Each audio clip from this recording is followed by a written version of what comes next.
Beloved, as we come together in this moment of quiet awareness, let us recognize that every soul present here has walked through seasons where the outer world seemed silent and the heavens unresponsive. There are times when we pray without hearing an echo, when we remain faithful without seeing a sign, when we continue to show up in love even though no return seems visible. And yet, I say to you, these are not wasted moments. They are not evidence of divine absence.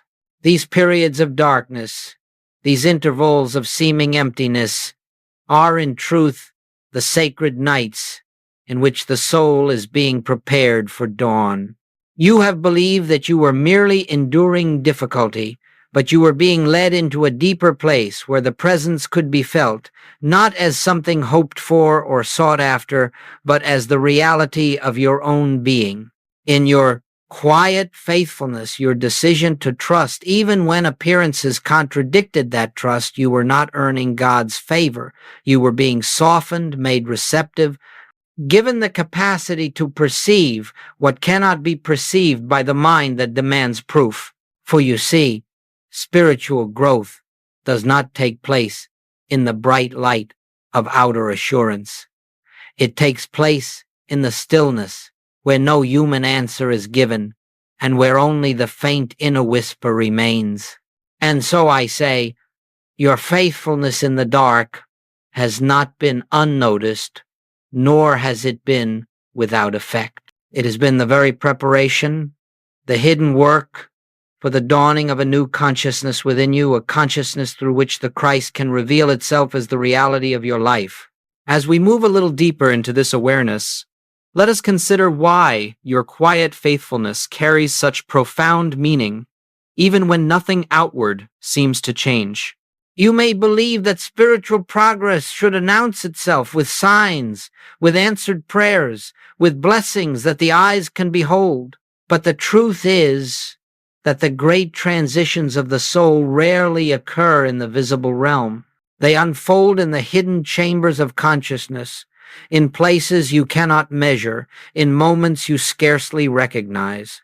Just as a seed germinates beneath the soil long before it breaks the surface, the work of the Spirit within you has been taking place beneath the appearance of delay. Every time you chose stillness over panic, every time you refrained from resentment, every time you held to truth though the senses saw no evidence, something within you loosened, something yielded, something opened. It may have seemed that you were simply enduring hardship, but you were actually turning away from the power of appearances and placing your trust, however faintly, in the invisible presence that is your life. You see, the soul is not transformed through outward success or visible demonstrations.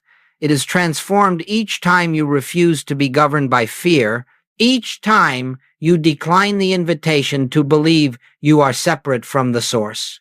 In these small, unrecognized moments, consciousness shifts, and that shift prepares the way for the recognition that the kingdom of God has never been absent, but has been waiting for your inner sight to become clear enough to perceive it.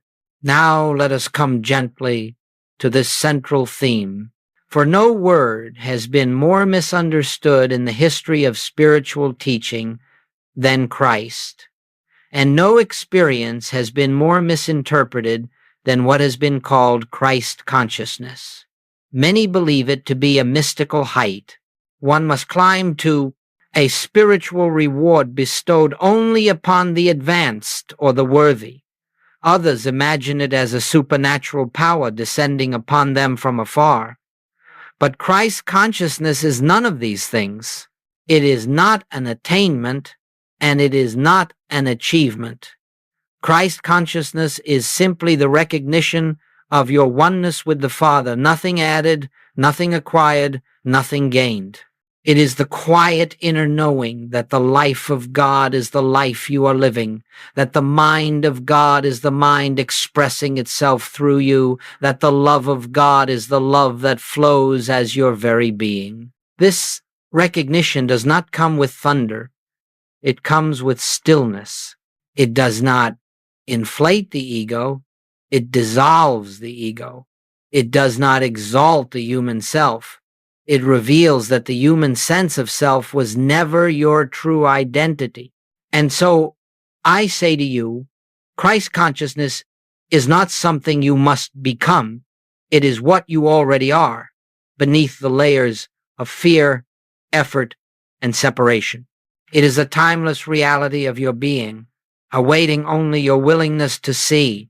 When Jesus declared, "I and the Father are one," he was not describing an exclusive relationship.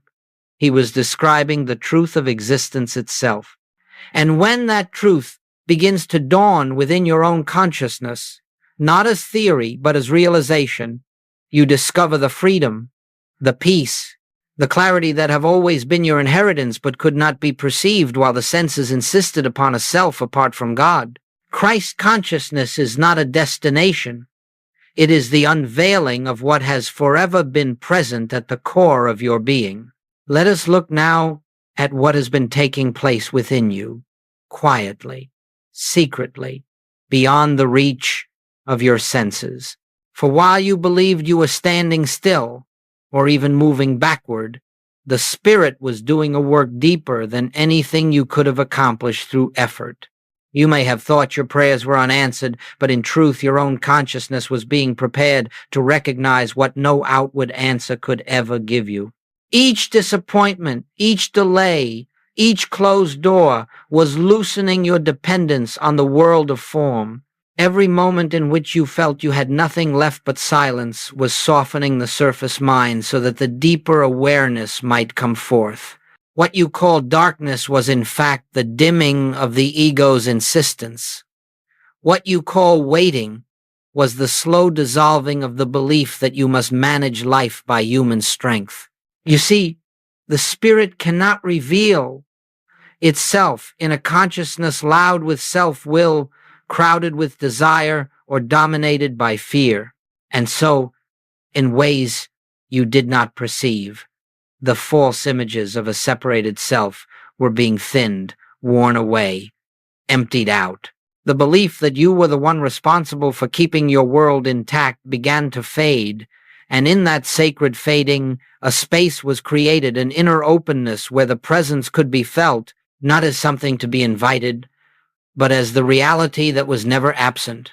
Do not think lightly of this hidden work. It is the very foundation of illumination.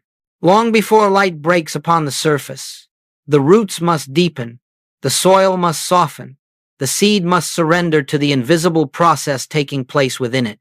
And so it has been with you. The Spirit has been preparing you to receive what you could not have borne earlier, the recognition that the life you have called your own has always been the life of God, expressing itself as you. And now, as this inner work begins to bear fruit, there come certain gentle indications, not dramatic, not sensational, but unmistakable to the soul that Christ consciousness is beginning to break through the layers that once obscured it. You may notice first a quietness within you, not produced by effort, not maintained by discipline, but arising naturally as if from a deeper place. Circumstances that would once have provoked fear or agitation no longer hold the same authority over your mind. You find yourself responding softly to situations that formerly stirred you to anxiety. There comes, too, a subtle compassion, not willed, not practiced, but flowing like a gentle stream from a presence that seems to be living your life for you. You sense a certainty, not the certainty of belief, which argues, nor the certainty of emotion, which fluctuates, but the certainty of truth silently known. It does not ask for agreement. It does not need validation. It simply is. And with this certainty comes an easing of your desire to control outcomes.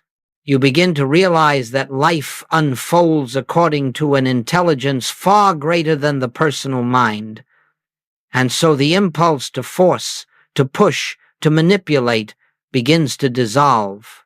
You notice moments of spontaneous gratitude, gratitude without reason, gratitude not tied to events, but rising like incense from the awareness of being held by something infinite. There may even be fleeting glimpses of presence, a sense that something sacred is here, closer than your breath, nearer than your hands and feet. These are not experiences to cling to. They are signs that the veil of separation is thinning, that the recognition of oneness is dawning. Christ consciousness is not arriving from outside. It is emerging from within, quietly, gently, as your own true self coming into remembrance. As this dawning awareness begins to reveal itself, the question naturally arises, how shall we cooperate with this inner breakthrough? And the answer, dear friend, is far simpler than the human mind imagines. For the Spirit does not ask you to do more, it asks you to do less. It asks you to cease striving, to relinquish your attempts to force spiritual experience, and to rest in the truth that the work is already being done within you. Whenever the sense mind urges you to try harder, simply pause, become still for a moment, and turn inward, not with effort, but with receptivity. You are not seeking to bring God into your life. You are recognizing the presence that is already here. And so, let your moments of silence be just that silence. Do not fill them with affirmations, nor with supplications, nor with attempts to declare truth into existence. Truth needs no declaration. It needs only recognition. Let the sacred words, I and the Father are one, arise within you, not as a tool to achieve something, but as a quiet acknowledgement of what is. If you find yourself grasping, release the grasping. If you find yourself seeking signs, surrender the need for signs. If you find yourself trying to feel spiritual, recognize that such trying itself is the veil. The Spirit is not reached through effort, but through yielding. As you navigate your day, allow decisions to arise from the inner peace rather than the anxious mind. Let guidance come not from debate or analysis, but from that subtle sense of rightness that flows when you rest in the presence. And if at times you falter, simply return, without judgment, without striving, to the awareness that the kingdom is within you. The breakthrough is not yours to manufacture, it is yours to allow.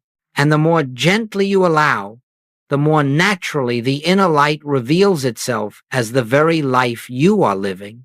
As this inner shift becomes more established, you will discover that life itself begins to take on a different quality, not because the outer world has suddenly transformed, but because you are no longer meeting it from the level of the anxious self. You may still encounter challenges, for life in this world presents its appearances to all, but those challenges no longer possess the capacity to disturb the depths of your being. You find yourself moving through circumstances with a quiet steadiness, as though an invisible foundation supports you from within. You speak less from reaction and more from clarity.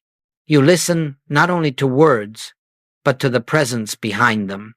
You begin to notice that the desire to secure outcomes, to prove yourself, to manage every detail, loosens its hold.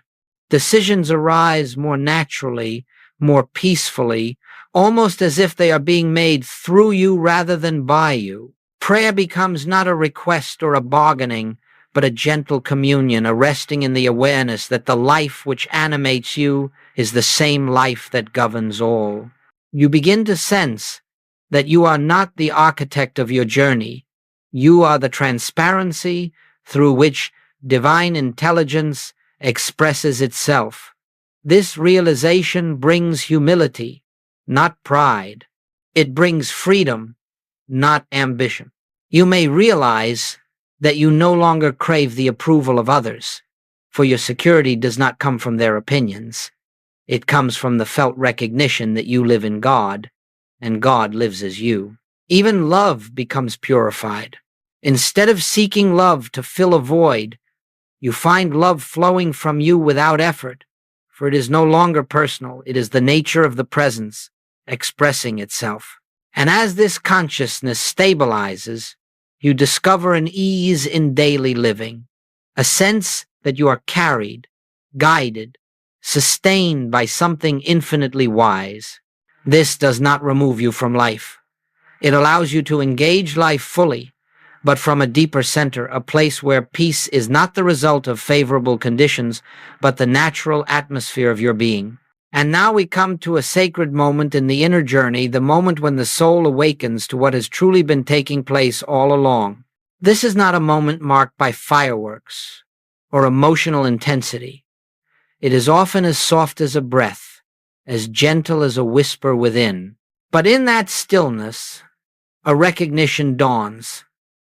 Your faithfulness in the dark was never about holding on until God acted. Your faithfulness was the very doorway through which the light could enter your awareness. You begin to see that the delays you resented, the struggles you endured, and the unanswered prayers you questioned were in reality the Spirit loosening your grasp on the personal sense of life. They were the slow unthreading of the belief that you live apart from the source. When this recognition comes, it feels as though a veil has dropped, not because God has drawn nearer, but because the sense of separation has quietly dissolved. You realize that nothing needed to change outside of you. What needed to change was the lens through which you looked. And as that lens clears, you discover that the presence you longed for in the silence was the very presence sustaining you throughout the silence. You discover that the strength you believed you lacked was the strength of the infinite moving through you. You discover that the peace you sought was the nature of your own being, waiting patiently beneath the turbulence of thought. In this moment of realization, gratitude arises not for what you have received, but for what has been revealed. The truth dawns that you were never seeking God. You were seeking the awareness of your oneness with God. And the long night of faithfulness was the gentle preparation of consciousness for that dawning. It becomes clear. The light has not come from outside. It has arisen from within, unveiled by your willingness to trust when nothing seemed trustworthy, to be still when everything urged movement, to listen inwardly when the world offered only noise. Your faithfulness was not a test, it was the opening of the heart through which the Christ could reveal itself. And so, beloved, as we bring this time of reflection to a close, let us remember that nothing we have spoken of today is a promise for the future. It is a recognition of what has already begun to unfold within you. The spiritual life does not ask that you strive towards some distant attainment. It invites you simply to rest in the awareness that the work is already in motion, that the presence is already expressing itself as your very life. Do not leave this moment seeking signs or searching for evidence. Let the stillness itself be enough. Let the quiet assurance within you bear witness to the truth that you do not walk alone, that the Father has never been apart from you, and that every breath you take is breathed in God. As you move through your day, carry with you not a technique, not a formula, but a gentle remembrance. I rest in the presence that lives as me. When fear arises, you need not fight it. Simply turn inward and remember. When confusion comes, do not struggle to find clarity. Allow the inner light to reveal what needs to be known. When you feel yourself seeking, longing, reaching outward, pause and listen. Listen for the subtle whisper that says, "Be still, for I am here."